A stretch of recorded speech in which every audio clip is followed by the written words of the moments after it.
Il est déjà 19 h et Sandrine sort tout juste du travail. Ce soir, elle reçoit des amis à dîner et il lui reste à peine 1 heure avant l'arrivée des invités. Alors, pour les bluffer, elle n'a plus qu'une solution. Les raviolis frais parce que c'est bon et c'est vite préparé. Et surtout, Sandrine a le choix. Depuis quelques années, les industriels ont multiplié les recettes pour varier les plaisirs. Épinards ricotta, chèvres tomates séchées, Aubergines grillées, mozzarella, champignons truffes. On a un large choix quand même de raviolis farcis autres qu'avec de la viande ou du jambon. Ça coûte 3,19 € les 250 grammes. C'est peut-être, oui, effectivement 2 à 3 fois plus cher que la conserve, mais c'est nettement meilleur. Né en Chine il y a plus de 1000 ans, la légende voudrait que ce soit Marco Polo qui l'ait ramené en Italie à la suite de l'un de ses voyages. Et à l'origine, le ravioli était un plat de pauvres. C'est simplement une farce de ce qu'on avait la veille, les restes, qu'on mixait, qu'on découpait, on rajoutait un œuf, on mettait un peu de parmesan pour donner un peu de goût. Aujourd'hui, qu'il soit italien, français ou chinois, le ravioli a envahi nos assiettes. On le déguste en un coup de fourchette et contrairement à ce qu'on pourrait penser, il est très simple à réaliser. Alors, comment préparer et agrémenter les raviolis? Alors, pour ma recette ravioli ricotta épinards, j'ai donc besoin de mes raviolis, de l'huile d'olive et le parmesan.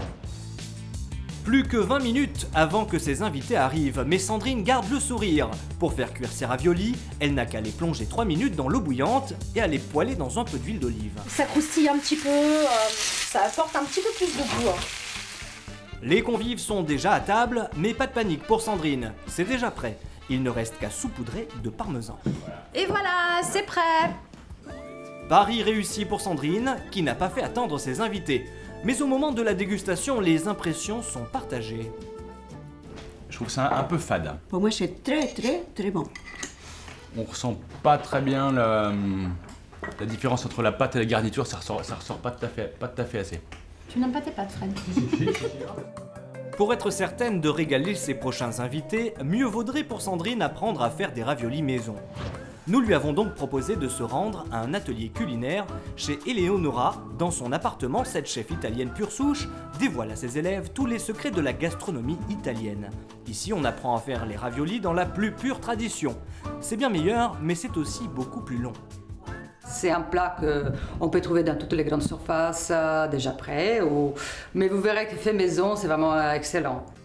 Pour la pâte, rien de plus simple. Les ingrédients se trouvent déjà dans votre cuisine. Des œufs, 2 pincées de sel, de la farine et de l'huile d'olive. Première étape, mélangez le tout et ne pas hésiter à y mettre les mains. Là, vous voyez, on commence à avoir une boule qui se forme. Une fois la boule bien lisse, reste l'étape la plus importante, le pétrissage. Ça fait 15 minutes de pétrissage. Enroulez le tout dans un film plastique.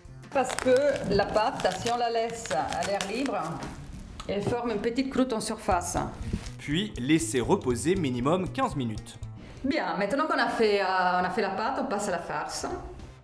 De la ricotta, des épinards cuits dans de l'oignon, un peu de parmesan et un jaune d'œuf. Le tout dans un mixeur. Maintenant, on mixe. Puis l'assaisonnement. Du sel, du poivre et de la noix de muscade. Et voilà. Notre farce, elle est prête. La pâte reposée, il reste à l'affiner. Plusieurs tours dans cette machine ou quelques coups de rouleau à pâtisserie suffisent. Avec un emporte-pièce, découpez un cercle. Et voilà. Et là, maintenant, on pourra déposer notre farce. Posez délicatement des petites cuillerées de farce sur le disque de pâte et refermez le tout pour obtenir un ravioli. Pour s'assurer que ça colle bien, la chef a une petite astuce. On peut utiliser tout simplement un peu d'eau fraîche. Vous humectez un peu les bords et vous repliez et ça collera. C'est assez amusant, assez ludique. Il faut choper le coup, la petite technique qui va bien, mais c'est pas super compliqué. Hein. Pour la cuisson, plongez les raviolis 3 minutes dans l'eau bouillante. Juste le temps pour Eleonora de réchauffer sa sauce tomate maison.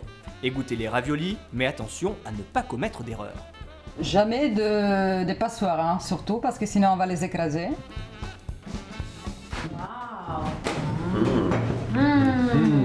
Sandrine redécouvre les raviolis. On sent vraiment le goût des aliments, c'est vraiment très très bon. Fait maison, frais ou en conserve, les raviolis restent faciles à préparer et économiques. Vous pouvez les décliner selon toutes vos envies, alors n'hésitez plus, optez pour les raviolis, mais pas uniquement le mardi.